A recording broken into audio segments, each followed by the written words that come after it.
তো আপনারা দেখতে পাচ্ছেন আজকের লুক কেমন হয়েছে আপনারা অবশ্যই জানাবেন।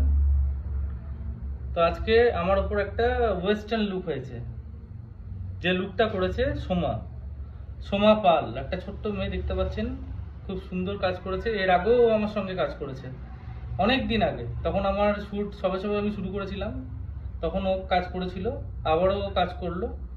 তো দেখতে পাচ্ছেন কত সুন্দর একটা লুক দিতে পেরেছে। আর সোমার প্রোফাইল অবশ্যই মেনশন করা থাকবে, আপনাদের যদি ওর কাজ ভালো লাগে অবশ্যই আপনারা ওর সঙ্গে যোগাযোগ করবেন। আর সোমা, কিছু বলতে চাস? না, দাদার সঙ্গে কাজ করে তো খুবই ভালো লাগছে। আর আগেও আমি কাজ করেছি, তো ভালোই ভালোই ব্যবহার, অনেক ভালো, একদম বোনের মতন ব্যবহার করে। থ্যাংক ইউ আমাকে এমনি সুযোগ দেওয়ার জন্য দাদাকে। একদমই খুব সুন্দর কাজ করে, দেখতেই পাচ্ছেন খুব সুন্দর একটা মেকওভার দিয়েছে। তো যদি ওর কাজ ভালো লাগে, আগেও বললাম আবারও বলছি, অবশ্যই ওর সঙ্গে যোগাযোগ করবেন। আজকের মতো এইটুকুই, টাটা।